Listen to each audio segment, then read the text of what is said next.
Hi friends, പുതിയൊരു വീഡിയോയിലേക്ക് എല്ലാവർക്കും സ്വാഗതം.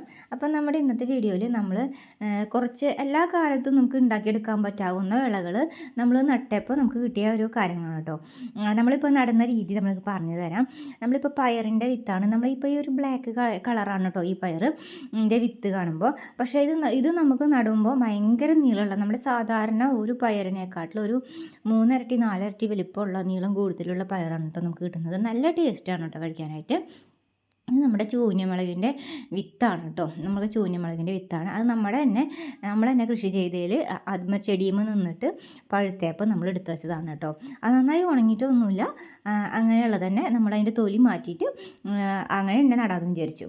ഉണക്കിയൊന്നും ഇങ്ങനെ എടുത്തിട്ടൊന്നുമില്ല കേട്ടോ. പിന്നെ അതിനെക്കുറിച്ച് എങ്ങനെയാണ് അത് ഉണക്കിയിട്ട് വേണം നടണമെങ്കിൽ, അതോ നമുക്ക് കുറച്ച് ചാരത്തിൽ മുക്കിയിട്ട് വേണം നടണമെങ്കിൽ, അത് അതിനെക്കുറിച്ചൊക്കെ നിങ്ങൾക്ക് അറിയുന്ന ആൾക്കാരുണ്ടെങ്കിൽ ഒന്ന് കമൻറ്റ് ഇടണം കേട്ടോ. നമുക്കത് അങ്ങനെ ഒന്നും അറിയില്ല. നമ്മളത് കടയിൽ നിന്ന് ഒരിക്കൽ വാങ്ങിച്ച മുളകിൽ പഴുത്തതൊക്കെ ഇട്ടിട്ട് നമ്മൾ ചെയ്തപ്പോൾ എല്ലാം നന്നായി അങ്ങോട്ട് ഉണ്ടായി കേട്ടോ. നമ്മൾ എക്സ്പെക്റ്റ് ചെയ്തിട്ടുണ്ടായിരുന്നില്ല, പ്രതീക്ഷിക്കുകയൊന്നും ചെയ്തിട്ടുണ്ടായിരുന്നില്ല. അപ്പോൾ നമ്മളങ്ങനെ ചെടി നട്ടു, അങ്ങനെ വിത്തൊക്കെ ഇട്ടു. അപ്പോൾ അങ്ങനെ അത് വളരുമോ എന്നൊന്നും വിചാരിച്ചില്ല. അതുപോലെ തന്നെ വളർന്നാലും ഇപ്പോൾ അത് ഫുള്ളായിട്ട് അതിന് റിസൾട്ട് കിട്ടുമോ അങ്ങനെയൊന്നും നമ്മൾ വിചാരിച്ചിട്ടൊന്നല്ല കേട്ടോ നമ്മൾ ചെയ്തത്. പക്ഷേ ചെയ്തപ്പോൾ നമുക്ക് ഏറ്റവും കൂടുതൽ റിസൾട്ട് കിട്ടിയത് നമുക്ക് പയറിനും ഇപ്പോൾ കാണിച്ചു തന്ന ബ്ലാക്ക് പയറില്ലേ, അപ്പോൾ അതിനാണ് കേട്ടോ. നന്നായി പയർ ആകെ 5 മണി പയറാണ് കേട്ടോ ഞാൻ നട്ടത്. അതിൽ 2 എണ്ണം നല്ല രീതിയിലുണ്ടായി. അത് നല്ലോണം അത്യാവശ്യം ഇപ്പോൾ സ്ഥിരമായിട്ട് അതിൽ നിന്ന് വിളവെടുപ്പ് എടുക്കാൻ പറ്റുന്നുണ്ട് കേട്ടോ. അതുപോലെ തന്നെ കൊണ്ടാട്ടമുളകും ഇതുപോലെ തന്നെ നമ്മൾ ചെയ്തിട്ടുണ്ടായിരുന്നു. അപ്പോൾ അത് നട്ടയപ്പോഴും നല്ല റിസൾട്ട് വന്നിട്ടുണ്ട് കേട്ടോ. അപ്പോൾ നമ്മളിതെല്ലാം കൂടി എങ്ങനെയാണ് നടന്നതെന്ന് വെച്ചിട്ടുണ്ടെങ്കിൽ, പയറിൻ്റെ മണി മുകളിലേക്ക് വെച്ചിട്ടാണ് നടന്നത് കേട്ടോ. ഇപ്പോൾ ഈ നമ്മൾ ചൂഞ്ഞമുളക് അത് അങ്ങനെ തന്നെ നമ്മൾ കൈമാക്ക് ഭയങ്കര എരിവാവില്ലേ, അപ്പോൾ നമ്മളിതിങ്ങനെ ഉണക്കിയിട്ടൊന്നുമല്ല, ജസ്റ്റ് അങ്ങനെ തന്നെ വെറുതെ ഇട്ടേക്കാണ്. അപ്പോൾ അതിൻ്റെ തൊലി മാറ്റി അങ്ങനെ റിമൂവ് ചെയ്തിട്ട് അങ്ങനെ ഇട്ടു. പിന്നെ അതിൽ പച്ചച്ചീരയുടെയും ചുവപ്പച്ചീരയുടെയും വിത്തുണ്ട്, അതും കൂടി അതിനകത്ത് മിക്സ് ചെയ്തിട്ട് ഇടുന്നുണ്ട്. പിന്നെ അതിൽ കൊണ്ടാട്ടമുളകിൻ്റെ വിത്തുണ്ട് കേട്ടോ.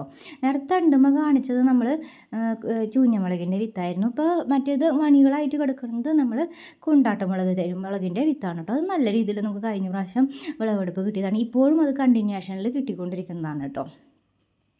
പിന്നെ നമ്മൾ ഈ മുളകിൻ്റെ എല്ലാ വീഡിയോയും പയറിൻ്റെ വീഡിയോ ഒക്കെ നമ്മുടെ വീഡിയോയിൽ ഷോർട്സിലായിട്ട് നമ്മൾ കൊടുത്തത് കൊണ്ട് നീ പ്രത്യേകിച്ച് അത് കാണിക്കേണ്ടെന്ന് വിചാരിക്കുന്നു. പിന്നെ പാഷൻ ഫ്രൂട്ടിൻ്റെയും അതൊക്കെ നമ്മൾ ഓൾറെഡി നമ്മൾ ഷോർട്സിൽ അപ്ലോഡ് ചെയ്തിട്ടുണ്ട്. ലോങ് വീഡിയോയിലും നമ്മൾ പാഷൻ ഫ്രൂട്ടിൻ്റെ ഒക്കെ നമ്മൾ അപ്ലോഡ് ചെയ്തിട്ടുണ്ട്. അത് കാരണം കൊണ്ട് ഇനി അത് തന്നെ വീണ്ടും കാണിക്കേണ്ടതെന്ന് വെച്ചിട്ടാണ് കേട്ടോ. അപ്പോൾ നമുക്ക് എല്ലാ കാലത്തും ഉണ്ടാക്കിയെടുക്കാൻ പറ്റാവുന്ന വിളകൾ എന്ന് പറഞ്ഞിട്ടുണ്ടെങ്കിൽ അതിൽ നമ്മൾ മെയിനായിട്ട് പറയാനുള്ളതെന്ന് പറഞ്ഞു കഴിഞ്ഞാൽ ഏറ്റവും പ്രധാനപ്പെട്ട വിളകൾ ഞാൻ പറഞ്ഞുതരാം കേട്ടോ. എനിക്കറിയാവുന്നത് ഞാൻ പറഞ്ഞുതരാം. പയർ, അതുപോലെ വെണ്ട, മുളക്, പിന്നെ ചീര, പിന്നെ വഴുതനങ്ങ. ഇത്രയും ഐറ്റംസ് നമുക്ക് എല്ലാ കാലഘട്ടത്തിലും ഏത് കാലഘട്ടത്തിലും നമുക്ക് വിളവെടുക്കാൻ പറ്റും കേട്ടോ. അപ്പോൾ അതിൽ ഞാൻ ചെയ്യണതിൽ നമ്മളെന്ന് വെച്ചിട്ടുണ്ടെങ്കിൽ മുളകും അതുപോലെ തന്നെ ചീരയും പയറുമാണ് നമ്മൾ ചെയ്തെടുക്കുന്നത് കേട്ടോ. സ്ഥിരമായിട്ട് എടുക്കാൻ പറ്റാവുന്നതിൽ നമ്മൾ വിളവെടുക്കുന്നത്. അതിൽ നമ്മൾ വെണ്ടയും വഴുതനങ്ങയും നമ്മൾ ചെയ്തിട്ടില്ല കേട്ടോ. നമ്മളിത് ചെയ്ത് നോക്കിയിട്ടില്ല. അതിനെക്കുറിച്ച് എന്താ ചെയ്യണേന്ന് അറിയാവുന്നവരുണ്ടെങ്കിൽ ഒന്ന് കമൻറ്റ് ബോക്സിൽ ഒന്ന് കമൻറ്റായിട്ട് ഇടണം കേട്ടോ. അത് എന്ത് ചെയ്താലാണ് പെട്ടെന്ന് ഉണ്ടാവുക എന്നുള്ളത് പറഞ്ഞു തരാം. അതെങ്ങനെയാണ് പാകേണ്ടതെന്നും അങ്ങനെയുള്ള കാര്യങ്ങളും ഒന്ന് പറഞ്ഞു തരണം കേട്ടോ. എനിക്ക് അത് നമ്മൾ ചെയ്ത് നോക്കിയിട്ടില്ല. നമ്മൾ സ്ഥിരമായിട്ട് ചെയ്യുന്നത് മുളകും ചീരയും പയറും മാത്രമാണ് കേട്ടോ.